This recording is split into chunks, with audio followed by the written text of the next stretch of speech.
everybody. Welcome to episode 51 of Tactical Crouch, your favorite competitive Overwatch podcast, we promise. Please. I'm KickedTripod, of course, joined by Yiska and Volamel. Emotional week in the Overwatch League, I would say. Lots going on. Lots of winners, lots of losers, favorite teams going head-to-head, seeing matchups we didn't expect to see until much later in the playoff bracket. But overall, really fun week, I would say. Fun week for Overwatch. Is Joe yawns? Still waking up, man. I love it. Still waking up. It's 4 p.m. It's just I've only been up for 4 hours. I got, I'm a slow riser. Leave me alone. All right. We'll leave that one alone. Yiska, how's it going with you, man? What have you been up to? Pretty good. Just enjoying a mini vacation until I make any decisions for future writing sports, or if I even want to continue doing it and whatnot. Hitting hard. Feel you. If you decide not to, will you just like unload all your leaks on us in like one episode? We'll have the Yiska leak episode. Like, here's everything I knew that I couldn't tell you. No, that has a trigger on it. Integrity, am I right? Yeah. Burn all the bridges. Set fire to the world. Might as well make an explosion on your way out. Exactly. But also, please don't go. Stay in Overwatch forever. Let's just make videos and podcasts and things forever. That's what we'll do. Yeah. I mean, that isn't a question. It's mostly about the reporting and the content creation side, because there's plenty of reason that disincentivizes, and fewer and fewer good reasons to continue. But we'll see. All right. What a sobering note to begin on. I mean, it's reality. It is. It's tough. Content creation is not lucrative for the majority of people, so it's you really gotta have that passion, as they say. It's not only that. It's also it's not only about the economic bottom line. It's also about the satisfaction or the rewarding feeling you get definitely. from it, and that's certainly also 100%. Yeah. You had a really interesting tweet this week about like the most viewed content. Talking about like novel stories and what was it? Leaks being the top 1 and 2. Yeah, Bleaks is pretty much the first one. Drama, like if I was to make a effort put in and views come out, Drama is easily the best. Oh, because reporting takes so much time in many ways, and also just a probability game.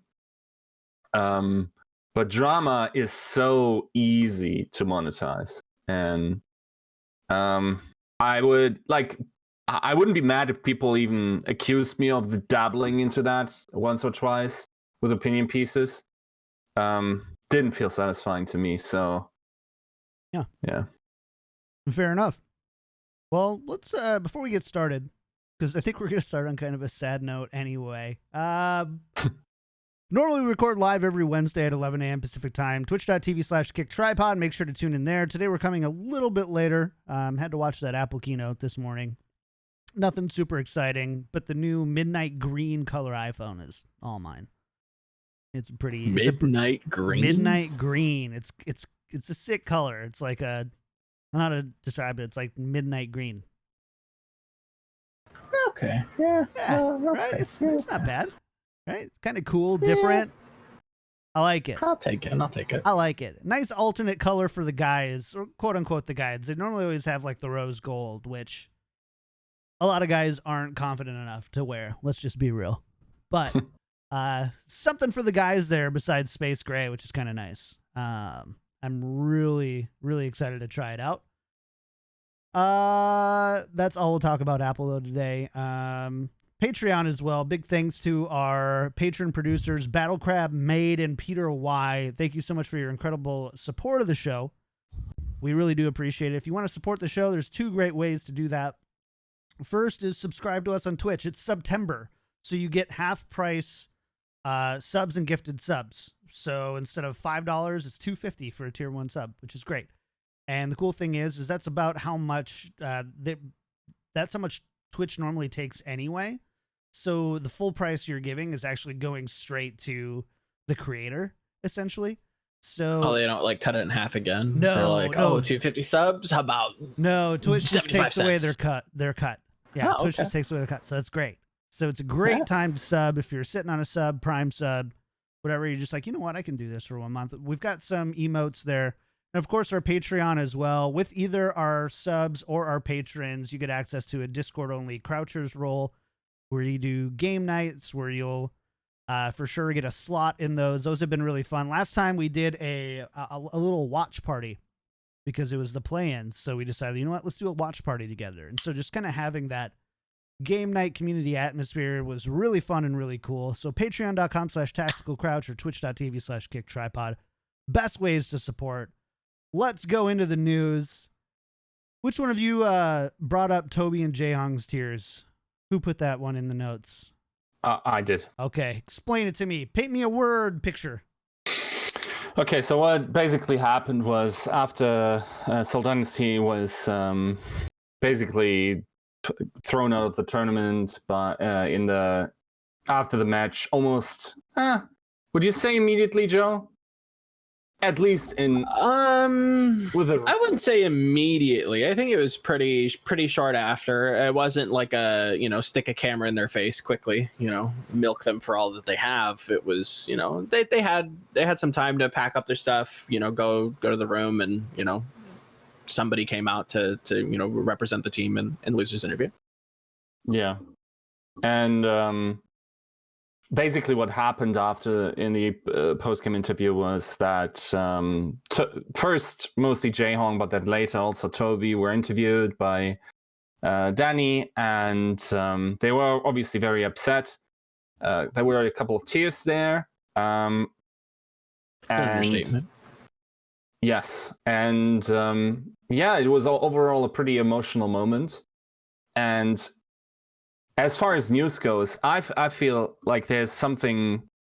Usually I don't dabble in social commentary, and I also don't want to get into the Twitter drama, really. What I found interesting was the pushback against it in general, because, okay, so from my point of view, right? Mm-hmm. There's a bunch of sad boys out there, right? There's a bunch of, let's say, probably starting from 16, hopefully ending in their mid-20s, but potentially later. People that in the current social climate, especially in the West, I would say, but more so in America, that I would say, and okay, let me preface this. This is a framing issue. Don't put every word I say here on a silver spoon, in the sense that I could easily screw this up while not writing, but just saying it, right? So give me some leeway if you're listening to this now. But there is this problem of course, there haven't been problems with masculinity in the past. I personally, like, both of my grandparents, for instance, were war survivors. Definitely was reflected in their behavior towards their families, especially towards their wives, and therefore also still trickling down a problem of what masculinity means. And now, as we're getting into a new era, definitely like trying our best to equalize the playing field, we still have to figure out a new way for masculinity, I think. And for me, to see someone that is on top of their profession, that is giving everything that they got, and go as hard as humanly imaginable to top perform, and to also not let their fans down, to see them express an emotion is a part that should make up our new conceptualization of what masculinity is. And to have that displayed to people within the sad boys group, if you want, is insanely valuable to me. I think that displays a range of behavior, not only the heartfelt pursuit of whatever you really like to do, but also to see the defeat and what that does to people. We are playing a video game, and if you play video games on ABC or whatever, and if it gets on SportsCenter or whatnot, comments all over the internet are, oh, this isn't real, this doesn't feel real to me. What is real, and what we gotta demonstrate to people, is that emotions are real. And as long as people consent to having those emotions broadcasted, and I also think you can expect veterans like Toby and like Jae-hong to have the ability to make that judgment call, even in that troubling moment, because they've been around for a while, and they are also already these folk that are more well-known, have gone through the entire process. I find very little troubling with that. And I actually think it really not only adds to the product of the Overwatch League, but dude, if we want to make the Overwatch League mainstream, right?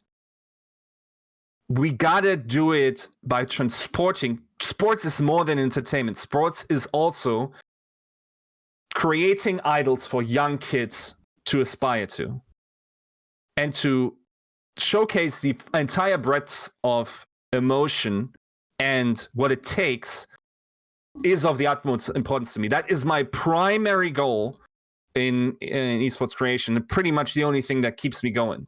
And I thought it was amazing that they were willing to showcase that. I will say, I don't want to roast him here. I think we've seen these emotional situations in the past, but maybe more experienced interviewers would have handled this a little bit differently, would have given them a little bit of time. At the same time, you have to consider the relationship that these two have, and where it's more like, they're probably the same age and whatnot, and you don't want to, shield them or whatever from, like, you trust them to be able to get something out.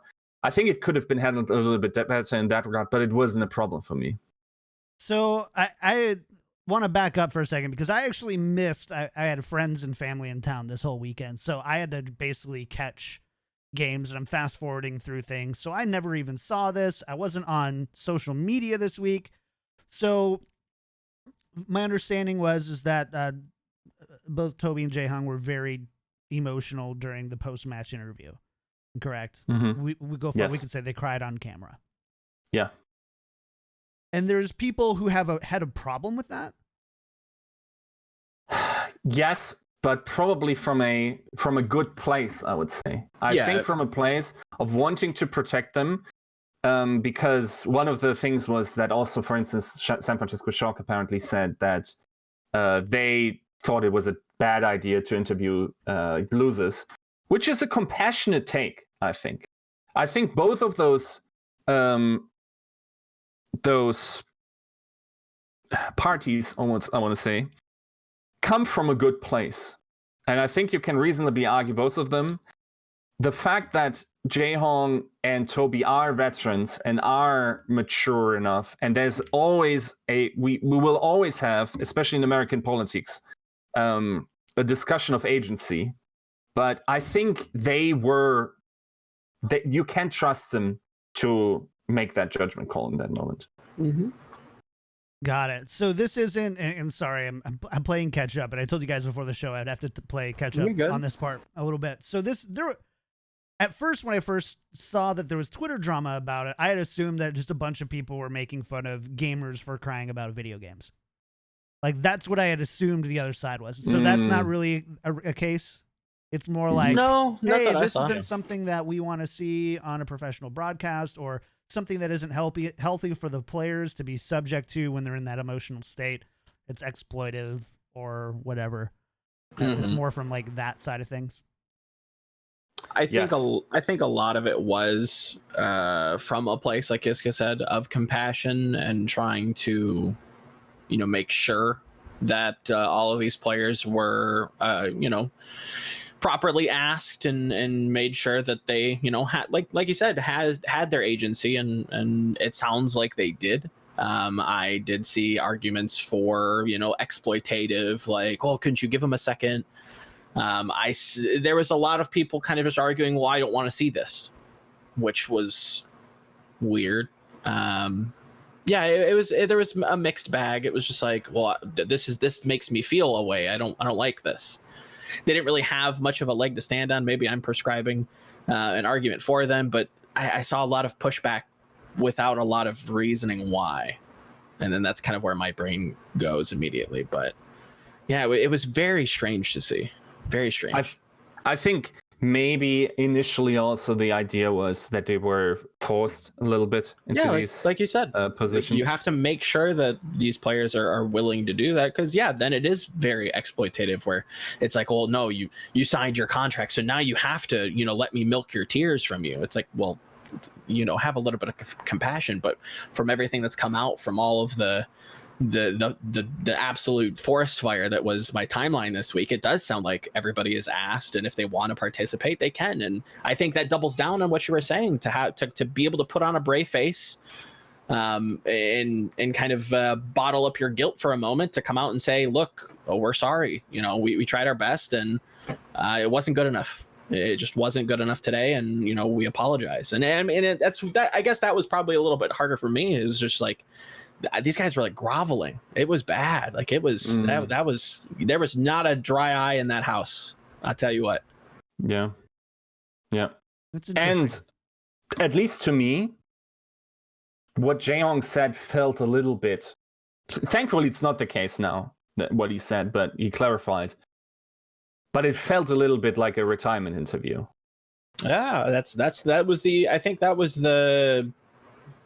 the general tone around it. It was like, I don't think you go out like that, make a statement like that, and then not have like a big career change, whether it's moving away from playing, this, that, the other thing. But that was serious. That was like, I'm not gonna lie, when I was watching that, I kind of was waiting for it. I'm like, oh, this is where it ends. He's going to announce publicly that he's gonna retire. And I mean, he didn't, but wow, that was, I mean, again, that's not going anywhere. That's a very powerful moment, and that's beautiful.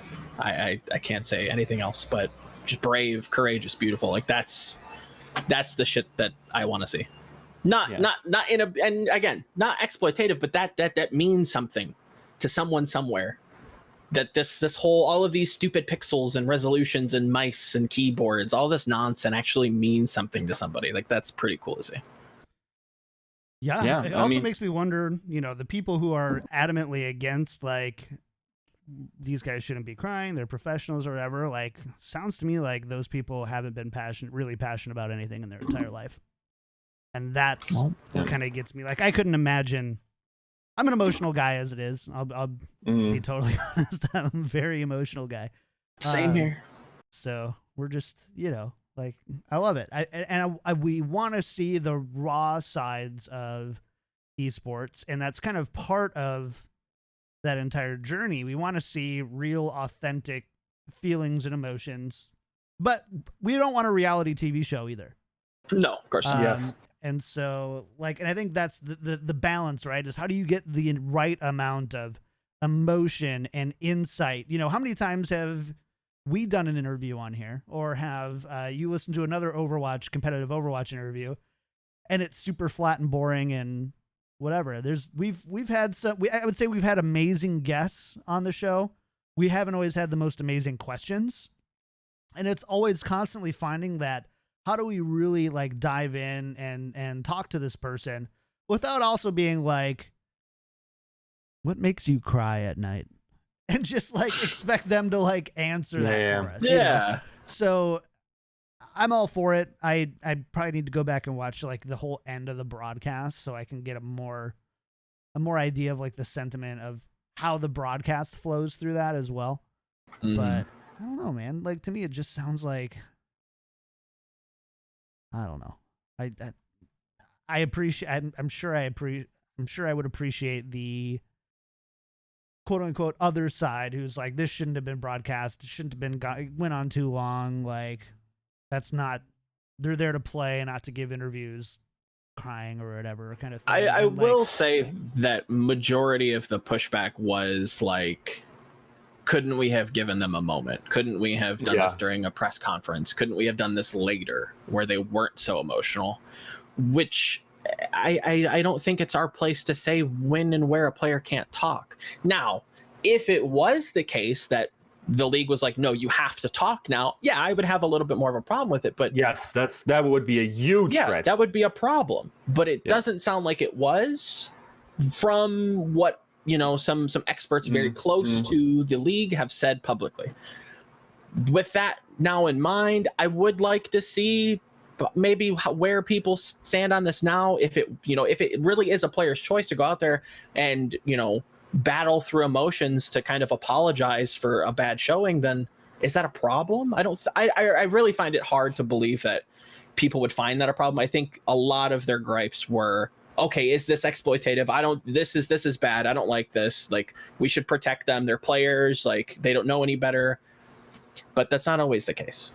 And it's not the player's fault either, but I can understand where that was coming from, but it's also very valuable. So, like, I don't know. Can I tangent on that for a second and just say, one thing that I think esports really needs to grow up in is I'm really sick of esports players going on Twitter after a loss and apologizing for it. I'm so over it. I'm so done. Like, you don't need to do that. Does nothing. Like, there's a reason why when you look at any sports account, outside of like really big ones, like we lost the Super Bowl, but like you lose a game on a Tuesday night or whatever, a Thursday night, and come in and be like, sorry, I played like crap.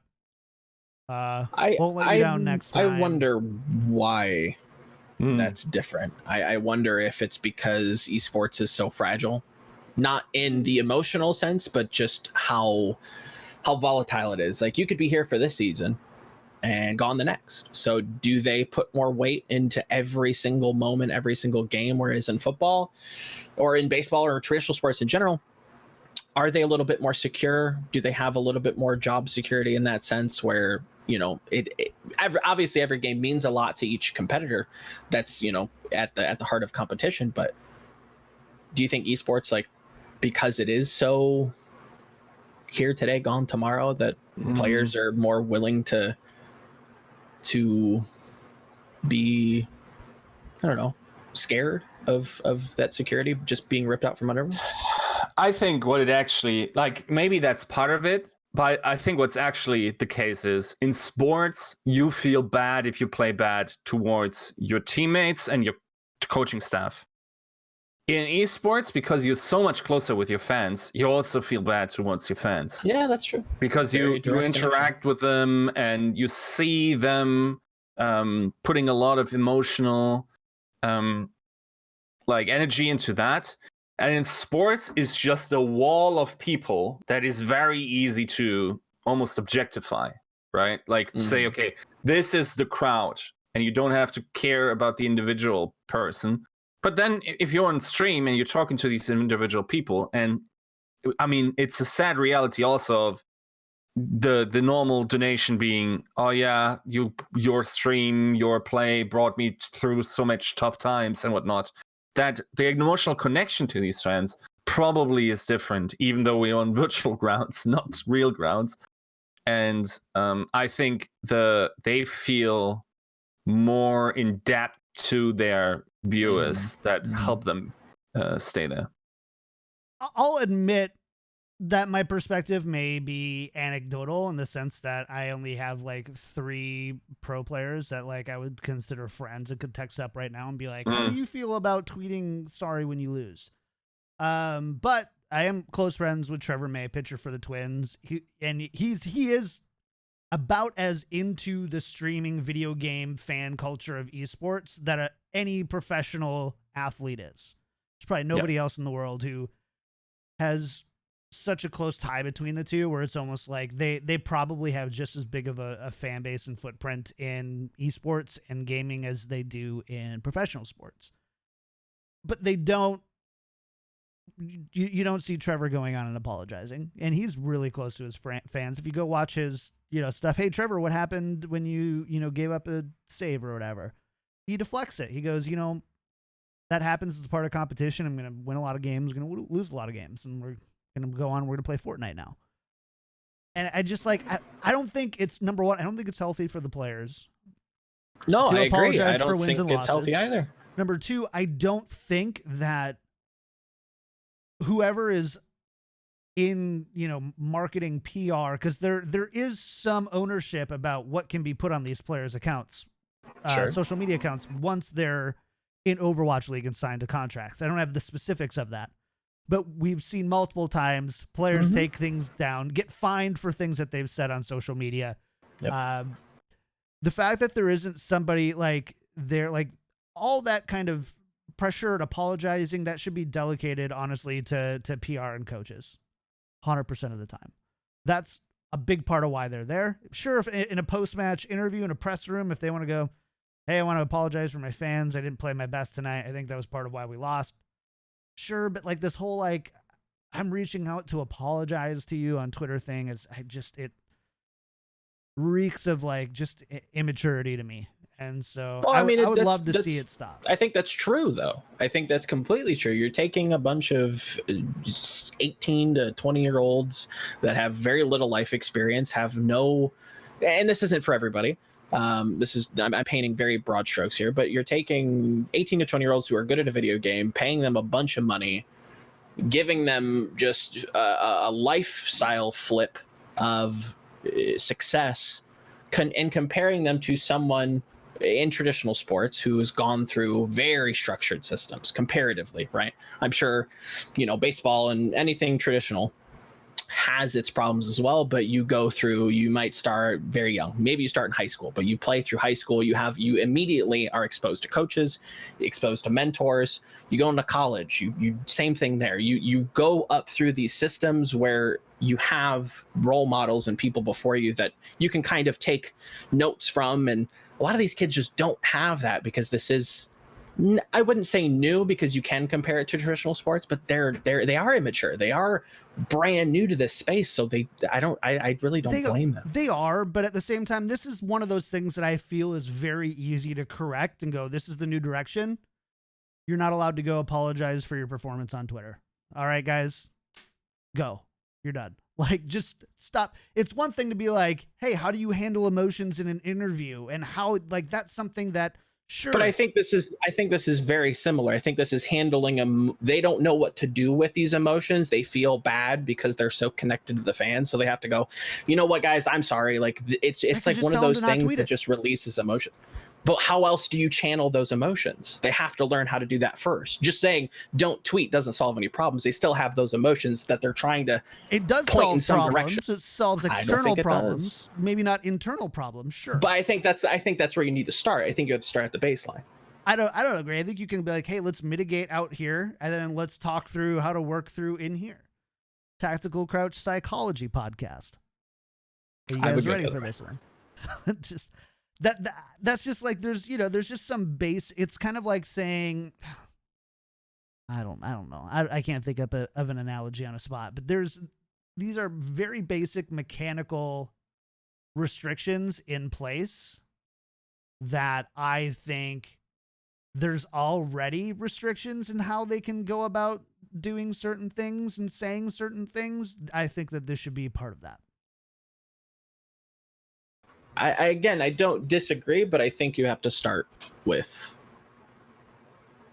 like you said, psychology. I think they have a lot of these players do have a problem and they feel guilty.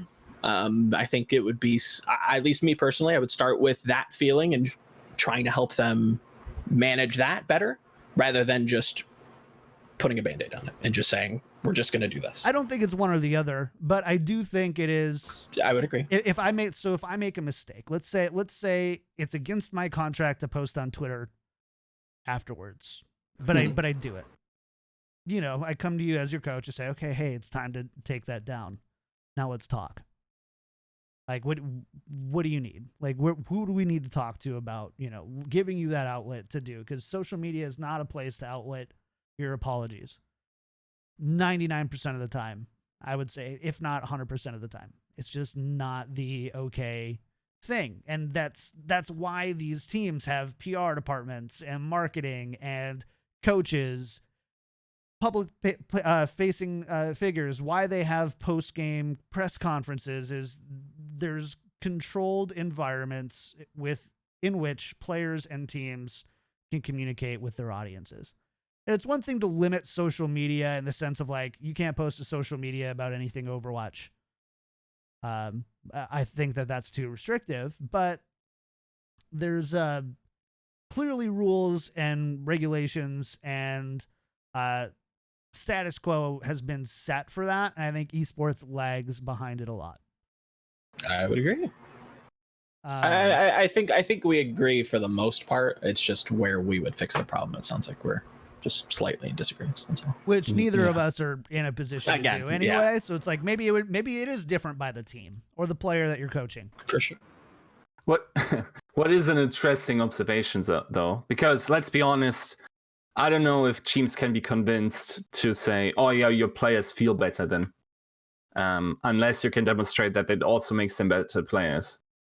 And there is one person, I think her name is Estelle Berg. She's the Astralis lady. Yes, she's a sports psychologist. Had some Olympians before. Then she coached Astralis, which basically brought about like this like they were tilters in the past. Especially now, potentially the best player in CSGO history, Device. Like he is now a rock of a performer. He's a robot. Nothing phases him anymore other than lifting a trophy that breaks.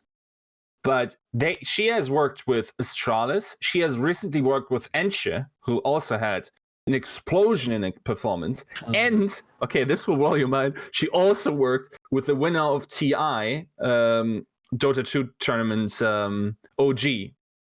So, like, that's 3 teams. Of course, like you can say maybe she works with every team in those esports and only those 3 pop. Sure. Fair enough. I don't think that's the case. I think most of the teams that she works for pops.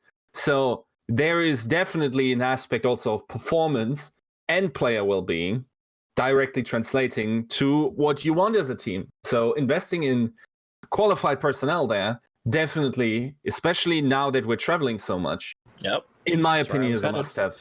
It's only going to get worse. If you think it's bad now, it's going to get a whole lot worse when you've got tired, cranky teens. I would say the thing that scares me most about future seasons of Overwatch League is just players' mental health, which with the way that it's been treated on the league level as well as many of the individual franchise levels.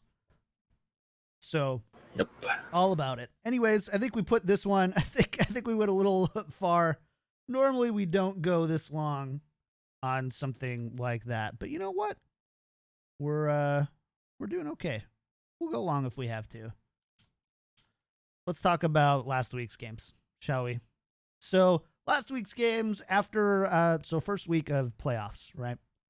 Reign, Spark, Gladiators, Shock, NYXL, and Titans advance. I don't think any surprises about the teams that are advancing. So the 2 that got knocked out were London and Seoul, right? I would say those are pretty surprising, at least from play-ins. I think there was a very outspoken set of people who I tend to agree with how they phrase things, but that came out and said, the teams that are going to come out from play-ins are going to be, going to do well, or at least one of them. Now both teams from the play-ins, if I remember correctly, are gone, correct? Yes. Yeah, Seoul and London. Both out. Seoul and London, they were 7th and 8th seed. So both out. I am not willing to say that that's not what those people were saying was untrue. It seems like Seoul looked very good. Did they adapt accordingly to the slight changes in the metagame? Doesn't look like it. But I think they had a massive underperformance versus Spark. London, I don't even know if you want to get into that. A stark absence of a certain player, I think spelled disaster for them going into the it's not the same quarterfinals. team.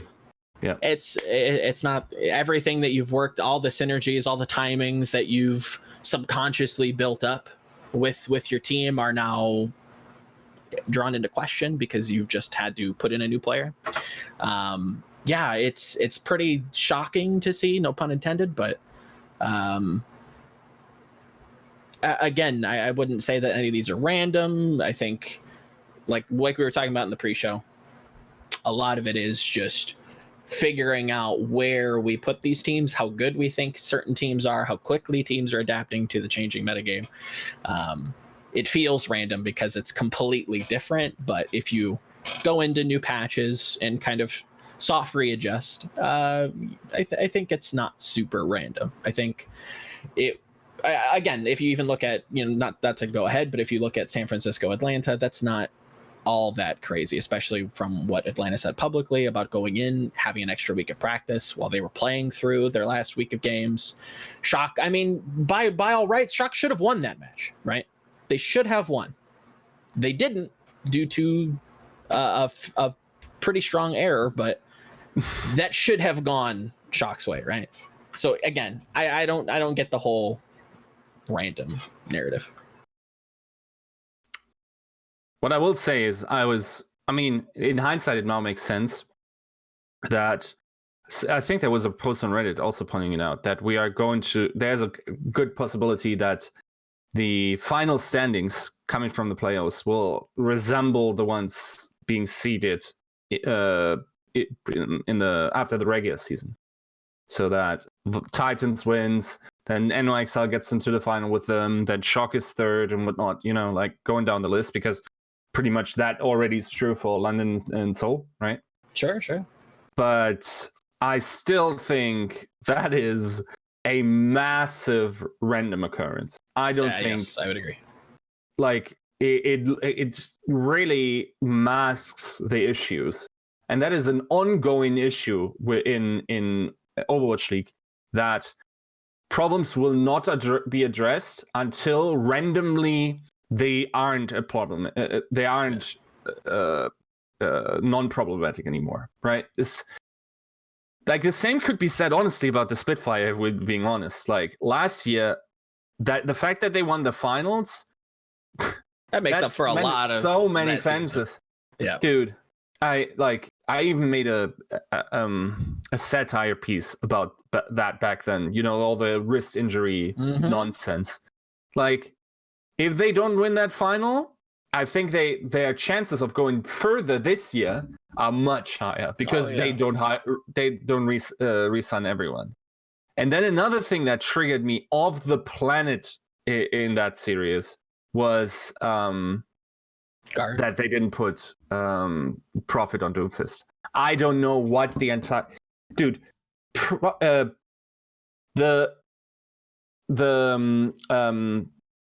Doomfist role is by far the most impactful in the current meta, right? Do you not want your carry player to be on that? I don't understand. Like, this team needs to either nut up and get a sick second DPS that Profit can flex around, or just realize that they should rely on Profit as the main carry and have someone else flex around him. Because this is an absolute joke. People were arguing to me, well, he didn't really perform.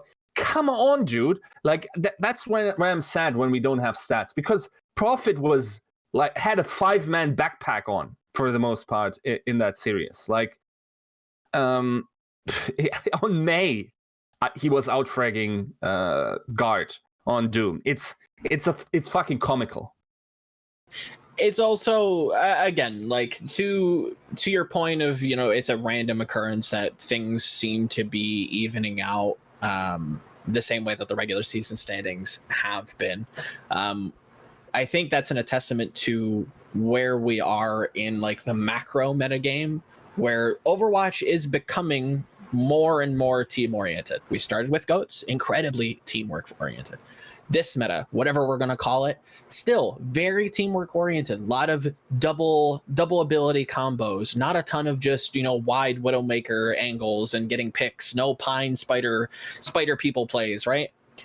this is a very teamwork oriented game, and I think teams are really getting comfortable with that. You're starting to see teams that have built for teamwork succeed. It's no there is no question to see Titans in the winners final, even with subbing in new players.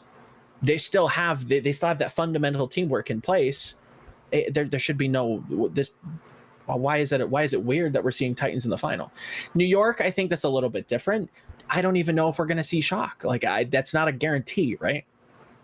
Teams are trending that way, and it just so happens that we haven't had a ton of individual metas, right, throughout this season and even in the playoffs.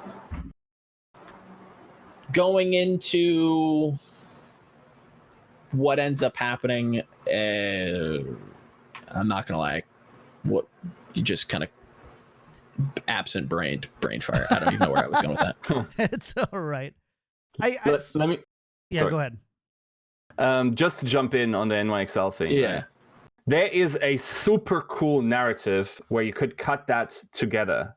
Where if you guys remember back to the press conference after they were out last year of playoffs, Sebiobi said, "This loss is the most important lesson of this season," or something like this. Yeah. Like this thing will help us the most. And it's hard to argue with him now, right? Like even in hindsight, right?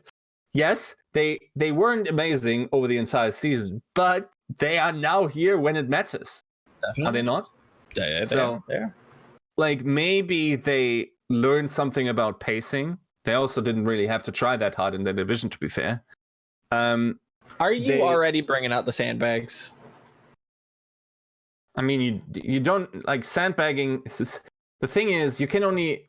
It's such a problematic argument because, like, if you go 100% at all times, then your performance will still be worse over the season because you burn yourself out and will drop under your theoretical 100%. For sure. So I think running 90% the entire time is probably in aggregate a better approach to it, especially if you are playing in that division. So now that it matters and they're coming out, I think we all discarded New York. It's also possibly pretty fortunate that they have the best Sigma, as it looks to be, on their team. So maybe there's some luck involved. But you think Mecca's the best Sigma? Let's stop there. You think Mecca's the best Sigma? I don't think he's bad. So. Don't get me wrong. Yeah, I think so. I don't know. I'd have to look at Gator. I know that's the Gator train right now. So I don't know. I think Janu's quite good. I think Gator has to be good. Everybody. He's probably good enough to be within the discussion. I didn't think Mecca was all that bad, so it'll be interesting to see who kind of goes ahead from that and really grasp that, because it seems to be a very, very divisive topic. I would say a lot of people on the Gator, a lot of people this, that, the other thing. Yeah, on the topic of Gator, I think I have to apologize almost for when we talked about that, because I think I was way too harsh in my language. I didn't go back and look at the direct quote what I said. Someone quoted me on Twitter, though it was in the SpongeBob lowercase, uppercase. Gator is bad. I think this person said I said Gator is trash, bro. If I actually said that, and I'm not sure if I did, don't want to discard that I might have, but yeah, definitely an apology in that regard. Though I will say, like, it was very hard to anticipate that performance. 100%. 100%. On that hero. And there's certainly also something to be said about people that just pick up heroes quicker than others.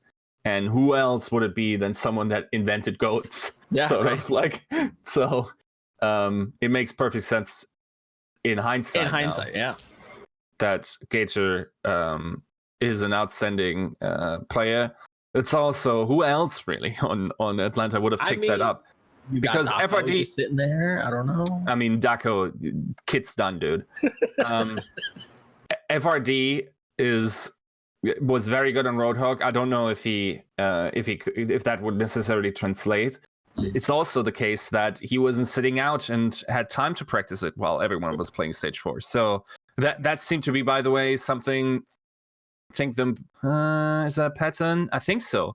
That the better Sigmas also had more time to adapt to these because they had adequate replacements in their squad that could pick up the slack, or alternatively, they didn't have to try so hard because last stage was they already clinched playoffs or had their slots, Yeah, exactly. earned. You can choose to invest time into that. So yeah, I would agree. Yeah. I mean, we should probably just talk about those teams in general. So I think, we expected Shock, NYXL, and Titans. I think NYXL being the biggest question mark. Can they show up in playoffs and perform? They haven't in the past. It's been a long time. They clearly did 4-1 over London and then 4-2 over Atlanta Reign, who we were just talking about as looking really great. We kind of valued them, specifically some specific players like Gator, in their ability to do that. And, the Atlanta Reign, they beat the Shock 4-3, albeit a 4-3 against the Shock. I think you could narrow it down to 2 fights, right? It could have been easily 4-2 in favor of Shock with just 2 fight differences.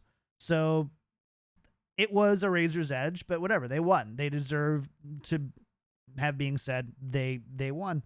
They go and then play NYXL, and it didn't look as close, I guess is what we'll say there for the Reign. So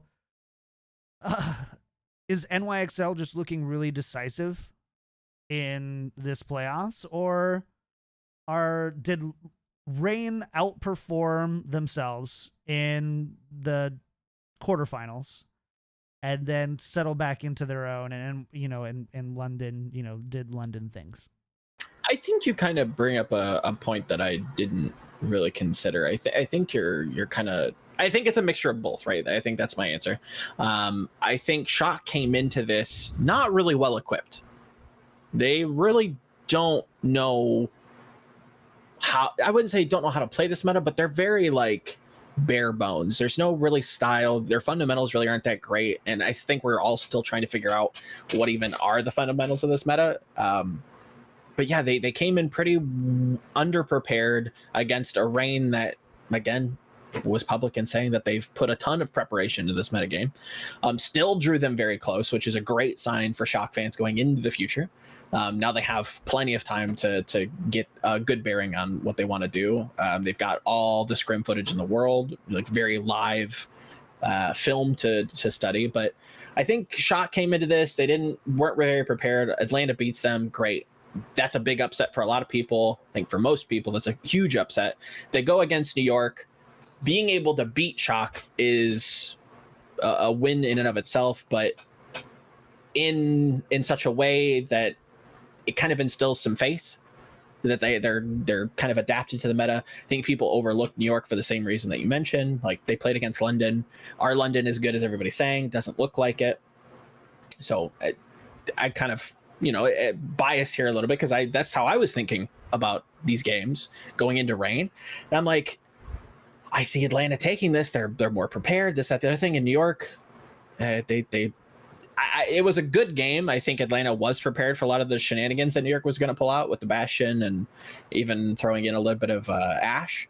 But yeah, I think that New York has a fuller game, if that makes sense. They're willing to play the Bastion stuff. They seem very comfortable on it. They're also very well equipped to deal with anti-Bastion, this, that, the other thing.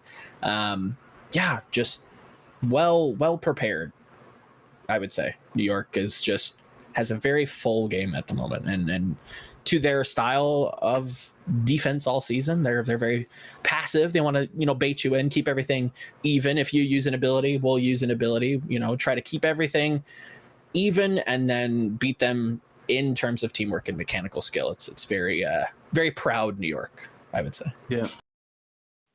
I think the way Mecca plays Sigma is almost like role playing the character, where he's very scientific and listening to the music, and it's a beautiful dance. Where Gator is more like Fat Tony, blue collar worker, just going to town, takes his hard hat, his lunchbox, and just goes to work on people. Very And- American versus Yes. like the peaceful extracting Korean culture versus just the rock and roll Mm-hmm. Elvis type stuff going on. I get it. I like it. Yeah. So do we see then? I think we haven't talked about the Spark. The Spark did beat the Dynasty 4-1 after losing to the Gladiators 4-3. Going up against the Reign for match number 1. Is this one that the Spark can win out? I think this is interesting. If you look a little bit closer, I will say, I know this sounds ridiculous because I don't think the Spark are that great. I love ridiculous Volamel. This is my favorite, by the I way. think they're very one-dimensional. If you look at the replay viewer, which you should be using, kids. We've been asking for this. If you're not watching the replay viewer, you're effing up, okay? I'll bleep myself. I'm that self-aware. So the Spark are very all in on their halts. Gusha is very good at taking space without shield, which is very interesting. If you watch Orisa specifically, he is very frugal. Hopefully that's the right word. Doesn't place down shield very early into a fight. A lot of teams are just like, okay, you put it down a shield, I'm going to put down a shield. Now we're just going to sit here and bang, right? Gusha will literally just walk himself forward, very Glad style, very aggressive, main tank focused. Throw down his shield very late. That kind of forces fortify early, whatever, you can kind of get punched. Spark is very interested in all-inning on their halts with Godsby on like permanent flanks. He'll either TP into your team, bait out ultimates, and then kind of like laugh his way out as he cloaks himself back into his team. Or he'll just be on a flank, the halt comes out, Bazzi goes in, Godsby comes in, Spark ints forward, and they just go ham. If Atlanta, and I believe Atlanta can stop this, they're very one-dimensional, I would say. They should be able to stop this. This is either going to be Atlanta not being able to adapt to this one play style that they have, or completely overriding them. Download complete 4-0. It's one way or the other. I don't think this is going to be close. I think we will have a definitive winner in this match. But it kind of comes down to Spark. Well, I guess in that sense, it kind of comes down to Reign. If Reign can adapt, Spark will lose pretty handedly. So basically what you're saying is, how do you think this is going to go? And you said yes. Yes. One way or the other. There's not going to be a gray area. It's not going to be a 4-3. It's going to be like 4-0 or 4-0. I didn't know you were cosplaying as Genji for this episode. Deflect. I think I qualified there very well. Deflect. That's the Lord's brand, if we're being honest. Like, this kid is like, it's honestly, okay, let me reveal the Lord's bias to the viewers, right? Oh my God. Here because it goes. you China, still, no, it's not about China, my dude. You're still in the game of our pellets, my dude. You still cannot let go of picking pretty much all of X6 up and then being gouged out of the competition. This man even loves his Godspeed. This washed player. I've been very critical of him all season long. His Zarya was poop. Sure, mate. His Reaper, not great, but they have an interesting way of using him in a very baity sense. He's kind of this tricksy demon that just goes in and just baits out a rock or a halt, and he just laughs his way back, and then Bazzi gets to do what he wants. Bazzi mechanically, I don't think is very good. I think he had a great game versus Seoul, but that's Seoul splitting up, allowing themselves to get halted, right? They did not. This is not the Seoul that showed up in play-ins. This is not the Seoul that played Vancouver relatively close. That was a completely different team that was like nervous almost, I would say. I don't see the Spark doing well. If I had to pick one direction to get off this deflecting thing, I think Atlanta is going to dominate them. See how that works, chat. As soon as you you point out the Lord's biases against him, he immediately commits to the rational part. Jesus Christ! All right, Yiska, what do you think about this one then? Yeah, what do you got? You watch any of the Rain, dude? Definitely the Rain. Why? Like, okay, so for Popo? one, no, he's Okay, that is actually that. Did we talk about how Podpo is an Orisa bot? Basically, I think he's quite bad. Yeah. So this guy just like feeds the homeless with his horse. Like it's pretty bad. They're completely empty, and it's so sad to see. Like, they're just fighting at a disadvantage. Yeah, it's rough. Yeah. So that definitely is part of it. Definitely. Then again, we have to go to Gator. See how I did that? How I set that up like 10 minutes ago? I think in general, a team that can win against the Shock, even in that current state, even very close, still convinces me more to be able to perform deeper into the playoffs. They would be my dark horse, dude.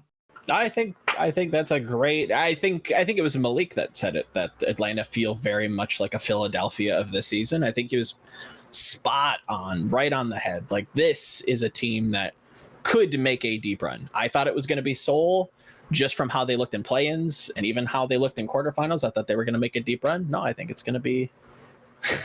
I think it's going to be the Reign. Someone in chat said Spark have a hit scan play on Doom. That is factually wrong. They have a flex support play on Doom. That's true. That's true. Still should be going back to flex support. I now have a copy pasta. Yes, well done. like See, this is why you have to show up. You have to be in chat to understand all the copy one. pastas. Yeah. That's right. You got to show up. I'm not going to reveal it, but thank you, chat. So that's match number 1. Match number 2 is in Gladiators versus Shock in the losers bracket. Is this the match where Shock go home, end their season early? No. I don't think it's guaranteed either way. I don't think this is just like, oh, Shock are just gonna come out and just learn how to play the meta in a week, because you can still say the same thing about Gladiators, who have shown some tendencies that were ahead of the curve. I would say they're very aggressive with their front line. They will forcibly take space. They play a lot around Surefour. The only times it seems like Hydration can find value is if there's a halt involved. He seems very uncomfortable in this meta. I don't see him doing a whole lot. That could be because they're not putting a lot of resources into him and allowing Surefour to take these wide angles. But they have a gear change though. They can play this front bust style where they have Surefour close. They bust through the front line once resources are used. It'll be interesting to see how this game adapts within itself. I think relatively strongly of Shock that they have the best coach, in my opinion. They have a very deep bench. They have some of the greatest minds in the game supporting them. They should be able to figure a lot of this stuff out even on the fly. I do think this is going to be Shock, but I think this is going to be a little bit closer than people expect. I'd say 4-2. 4-2 Shock. All right. Yiska, what are your thoughts? So, honestly, I was very positively surprised how strong Gladiators actually looked in the playoffs. I wrote an article this year of like Surefour, how he was very defensive, or what people said about him. And in that article, I also pointed out that Surefour wasn't the star player that the Gladiators should be building around, and that hadn't been true for a long time, ever since Fissure joined. I honestly think that actually changed in Stage 4. I think he's now the superstar of that team. Not only does he dictate a lot of their pacing, like the way... So I was pretty much on Surefour camp for the entire Titans thing. That is also the thing that kind of worries me for them, because Titans towards the end of the series figured out what Surefour was doing, especially on Reaper, which was basically to assess the situation, set up a flank. Dude, some of his flanks, this deep guy, he is. There's something wrong with him in the sense that I don't know if he calms during that time, but he just stands there in a corner in an angle that nobody would expect in that specific moment. He keeps his cool, but the worst part of it about him is, everyone like sways their aim or whatnot. He's almost CSGO pre-aiming these angles. And then like he just pops out And then when the fight is going on, he will like dabble a little bit on the flanks and then teleport deep into the support line or into the back line and pick off either supports or the opposing Doom. And then only late in the series, Vancouver figured out that they should probably have Haksal or Somensu on the backline defense duty. Reaper And duty, then basically. it became a problem. That's my problem with Gladiators. They only have one weapon. It's just Surefour. If Surefour can't find value, you think Hydration's going to find value? Where has he been in these last 2 matches? Pretty absent. Not the best play. And when he does find value, it's because people are setting him up, which is fine. I'm not saying that that's a problem. But when they're taking like default or very neutral fights, I would say, it's off of the back of Surefour making these plays. I'm going to give Gladiators some free content here and say that I want to see an episode of On the Flank where Surefour just like hides in like these seemingly obvious spots where their teammates will just like go right by them and then he just jumps out and scares them. Yeah. Just yeah. I would be expert at that too. I would take that and be like, here, how does Surefour take all these crazy angles? How do you train for this? He goes, here's how. Just be like, yeah.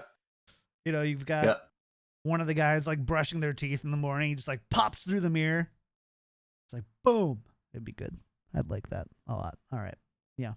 The next thing, though, what I expect. Okay. Yeah. I did cut him off. And I cut everybody off. No problem. Just want to bring this out. I think the fact that Titans figured them out towards the end of the series is actually good in the regards that I fully trust, and we've seen this actually to be the case, the Gladiator staff to have innovative strategies that plays around that very fact. And it's a bit of time now to prepare, and I wonder if they would really do the same stuff again after it already was proven to not be that effective against the Titans. I think they will switch it up. Like I think there's a good possibility that happening for sure. Yeah. So I think. What do you think that looks like, though? Let's postulate. What do you think Gladiators do? We've seen Surefour playing close, playing tank bust. We've seen Surefour against Titans playing super flank, almost Godsby-esque, where he teleports in, baits out, abilities, stays for a little bit, backs out when he's pressured. Where do you think Gladiators can make a change? Do they allow Hydration to be able to play on an off angle? I think if I read them right, it wouldn't even be a tactical difference. It would actually be one of comps. I think they're going to switch it up a little bit, bring a bit. Maybe they're just bringing in more Bastion with better setups than other teams, where to teleport to or something like that. Maybe they bring in something completely different. That is also a possibility. I think if I had to guess, I think they're going to be way more creative. But maybe I definitely see what you're saying. I'm trying to think. I think Hydration, when he did find value against Titans, it was on the Pharah, a la Unrealta, right?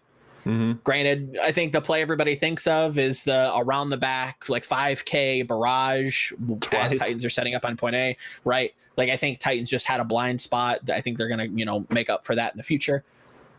Maybe they put him on the Pharah. Maybe they lean a little bit more on that Pharah because again, his Doomfist has been uncomfortable to say the least. Not a lot of value, and when they do, it's off of the hulks, it's off of rocks, or it's just people out of position. He hasn't been able to find, a Haksal just, run in. They don't have like much of a plan for him, so he just kind of like sits there on ankles, threatens a little bit, doesn't seem to be the focal point, where Surefour is like, it's all in on Surefour. So if you can change that up, put Surefour close to the team, allow Hydration to play a little bit more loose, have that star player potential on the Pharah that he has basically throughout his entire career, it's going to throw Shock for a loop and they're going to have to adapt. But this is also the Shock that are, one of the two teams that we can always trust to adapt to things. So I think this is a hard ask for Gladiators, but again, not set in stone, I would say.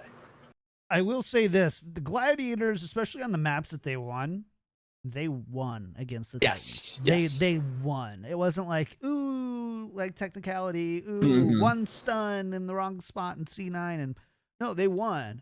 and they were relatively decisive in winning those maps. So I agree. I can't imagine a world where I pick Gladiators over Shock, but Gladiators can look decisive even against the best team in Overwatch right now.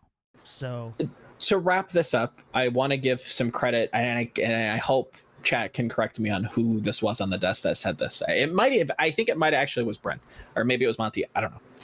They said that Gladiators into Titans, if Gladiators can take a very dominant lead early, they'll win the series. And I think that's very true with Shock. If they can get out early to a big advantage, force them to panic, try to adapt, drastically on the fly, sure, they're going to win. If the series goes long and the Shock have time to absorb as much information as they can through, just playing against the same team over and over and over, the Shock's going to take a long series. Gladiators have to do this quickly if they want any kind of success. Fair enough. The last match of the one. It's not the last match. It's the last match that we know of. Yes. Where we know the participants is the Vancouver Titans versus NYXL. Ugh. I haven't even. I probably should have checked this. Have the Titans played NYXL before? Yes, I think their regular season game was stage 4 at Atlanta. Or no, not Atlanta. Yeah, at the Valiant homestand. They played twice. So yeah, Valiant homestand. Oh, did they play twice? Oh, my bad. It might have been preseason. I just did a search, so we'll see. So they beat NYXL 3-2. And then it was May 11th, stage 2 playoffs, semifinals. They won 4-1. Okay. It's been so long. It's hard to remember, guys. It's been a while. Keep in mind, 3-2 sounds pretty close. At the same time, can we please dispel the idea that Repel was played and Twilight was benched? Come on, dude. They're just trying to get some playtime on all of their players while they're already locked into the first place. How do you? That's not something I made up. As actually in a comment that I saw people make and also being upvoted that for some reason Repel is now benching Twilight. That definitely was never the case, my dudes. Well, I mean that's very obvious now. Twilight's playing. Where's Repel? Yeah. Even though Repel is known for his Moira. That's all exactly. He played in a significant part of Element Mystic, right? Sure. So we agree. Do we all agree on San Francisco beating Gladiators? Yes. Do we all? So San Francisco plays either Hangzhou or Reign. Do they lose to either of those teams? I think the run back would be interesting. It'd be hard to say. I still think Shock beats them. I think Shock beats them. Yeah. Yep.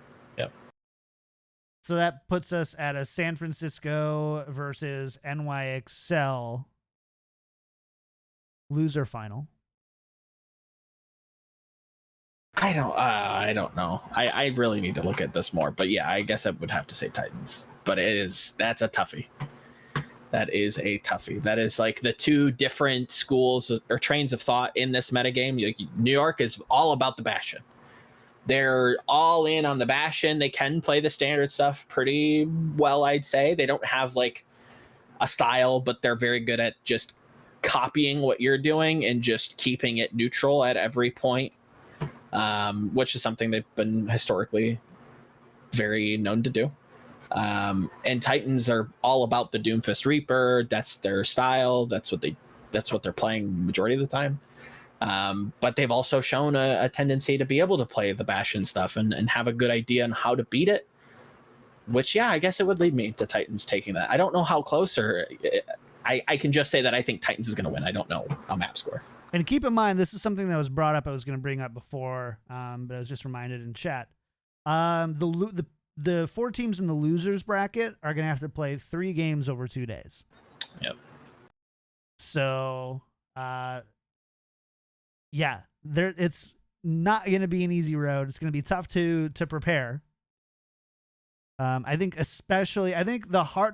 whoever Shock is going to have the hardest time to prepare, I think.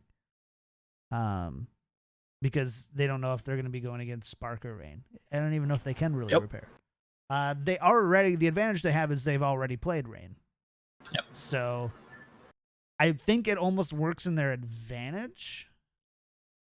Or I guess it doesn't necessarily give them the advantage, but because I still think they would probably beat Spark more than they would beat Rain. No, I'd agree. Just on a base level. Just eyeballing it. Just how from the teams have been playing. Yeah. But that said, like that's predicating it on like how the Spark have played so far. What if they just like explode against Atlanta and show all kinds of different stuff? Because that's been my criticism of them, is that they're just one dimensional. They just go forward. They don't know how to play counterpunch. They don't they're very set in their ways. They have like a very rigid game plan, and if they can't set up Godsby in a weird angle, or Bazzi doesn't find combinations with Gusha, like they really don't do much of anything. Go back and watch their like Eichenwald A defense. They just kind of get ran on and die like without much of a fight. So if they don't have this big long preparation, or they can't find like a mistake to punish, yeah, I would agree. They get rolled over by Shock. But what happens if they beat Atlanta and they show all that crazy stuff? Probably not going to happen, but who knows? Fair. Well, regardless, we will have a very exciting week of Overwatch. It almost makes me wish that we could have a more fleshed out stage playoff that would even mimic a shorter version of this double elimination bracket, because this is really exciting. Every single game has been really fun to watch. I don't necessarily know if first to 4 it can feel a little bit long. Like, I don't know if you want to maybe like change it to like first to 3 and then grand finals do first to 4 for stage or something like that. But I would love to see more for stage playoffs, especially because when you have metas changing between stages, again, I know I've said it a million times, we need to make those more meaningful. If you're going to make the changes that drastic, you need to make winning and that current meta more meaningful. So, yeah. I don't know how they do that. I don't know if they do it with like a mid-season playoff type thing, and they kind of I could do that for sure. I could reduce stages, or maybe you don't do a stage 2 playoff and you don't do a stage 4 playoff, and so you have 1 and 3, just one big tournament, and then the regular playoffs, or maybe you don't even do that at all. You just go, hey, you won this stage, here's $200,000, and then you go to and guaranteed invite into the mid-season stage playoffs. Or the mid-season playoffs. I don't know. There could be some cool ways. I think that they could kind of get over. There's definitely been, in my opinion, too many weeks with matches I don't care about. And sometimes it's multiple weeks in a row where there's like maybe 1 or 2 good matches. And I think part of that's inevitable. Yes. But there's a lot that can be done to make it to sprinkle in more like this, because it kind of sucks that basically we get like 3 weeks of just super intense, awesome Overwatch and 20 weeks of like maybe sprinkling. But I think that's only going to get worse, and and to your point, they're going to have to find another way to draw a spectacle to get people's attention. And I think, like you said, a mid-season big event, much like how League of Legends does theirs, like this mid-split. Okay, we're gonna have a battle. Who's the best right now? I think that would do fantastic, because we're not getting any more stage playoffs, so they're gonna have to do something. And because we're traveling next season, it's gonna be even worse, because you can't even be. We might have a fantastic match in China that we're just not feasibly able to stay up for or watch. We're gonna have to catch the VODs, and the one that is gonna be within our time zone might just be like Houston versus Boston times 5, right? Like, it's not gonna be super interesting, so it's only gonna get worse. Houston and Boston, you are the go-to sleep match. listen, you're at the bottom of the standings. Not much I can say now, guys. Sorry, not much I can sugarcoat. You lost. Okay, sorry. That's just how it is. I just love ragging on Boston fans. Just wait. I mean, okay, don't hide, Florida. You can come out too. You're pretty poop as well. One of you three, just put them together. Oh, Joe woken I'm up. wait, exactly. Joe's not awake, but he's woke. My coffee is empty. I'm here now. Florida, you bad. Boston, Florida, probably not a great match. I'm just saying, I might take a nap. Can I too? Toronto as well, and Justice. Oh, there you go. I mean, okay, Justice next season might be good. They've started early. I'm willing to give them some benefit of the doubt. I mean, they're already rebuilding. Come on, exactly. They might not be horrible.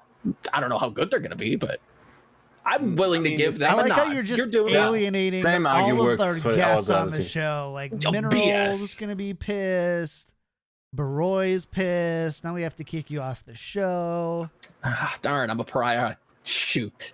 Who knows, you would go from like a Fence sitting to... from a walking Genji deflect to just like, I don't know. I'm interested. I am, to your point, I am interested to see what Mineral does with Boston, but I don't know. Yeah. Yeah. Well, there's one more thing, and this was a question from Vermilion last week that we didn't get to answer. And I'll throw this one to you, Joe. Thoughts on Sigma as main tank versus off tank? I think I might have touched on this towards the post show, but to kind of reiterate what I had said, I think that if there was a slight optimization, I think majority of teams are just going to put who does the best on the hero. But I think there is a slight optimization by putting somebody who's very familiar with main tank on Sigma because he is so pivotal to space control. Main tanks have that inherently baked within their kit that they've been playing for so long. I think that there's no surprise why Gator's doing so well. I think there's no surprise that Marvel was doing so good. I think Gesture was all right. I think that's a slight optimization that if you have a very good main tank who's also good at Sigma, I think you're really aiming for success. But if you have a flex tank that's also very good at it and just kind of naturally understands what to do, then that's good too. I think it might just be like a slight bias for me towards main tanks that I think that they could probably succeed a little bit more. But generally, I don't think it'll matter too terribly much. Fair enough. Yiska, your thoughts? I mean, I agree with the rule of thumb. I think you just need to. That rule of thumb is probably just not overly useful because it's so highly contextual 100%. to the player you have, right? Like, it's definitely something where the coach goes, okay, let's start deciding who the player is. 80% of the time, it should be my off tank. So let's assume I should give it to my main tank. Let's assume I should give it to my main tank. I don't think that will lead to the best outcomes. We have also some pretty good examples where Sigma I agree. works well on the off tanks. I think Void does a pretty good job. Mecca. I was actually surprised how much Void improved between the games. I think as a rule of thumb, I agree with your tendency. I just think the contextual is the deciding factor. Fair enough. I think that's all fair. That's all fair and dandy. Yeah. I think we might be done. I think that's the end, boys and Yeah. girls. Didn't go super long. Hour No. 20. Did all right. We'll Not wrap it terrible. up by an hour 30. Big thanks to everybody who showed up for the live show. Just under 100 of you here. You're all beautiful and awesome. And Iceham Jello, thank you for the 10 gifted subs, by the way, during the show. Amazing. You get a round of applause right there. So really do appreciate it. Thank you so much for doing that. Yeah, we do have, so we don't have any new patrons this week, but if you do like the show, go to patreon.com/tacticalcrouch. You can sign up there. There's lots of great perks that you can sign up for. It's a great way to support the show. Also, another excellent way to support the show is September. It's September for Twitch, so half price subs. Half price, I believe it's half price tier 1 subs. So you can Correct me if I'm wrong, but if you choose to resub next month on a September sub, isn't it also half off? I believe it. I believe you're right. So you get double the value. For half the price. Exactly. What a deal. Cheapy cheap. What a deal. Also, new 5-star iTunes reviews. I didn't We post got quite a few, Yeah, I didn't post them, but we've got 3. Do you have the little screenshot I sent, Joe? I could find it. Hold Find it. We'll let you do the thing. Here we go. This review is long overdue. The Tactical Crouch podcast is a fantastic show. KickedTripod, Yiska, and myself do a wonderful job walking through the week to week in the Overwatch League. I love that they don't always share each other's opinions, which I think this show did quite well. I think we had a little bit of a banter, but we explain their points as view as well and help educate the audience enough to form their. I think it's own opinions. I'm going to assume.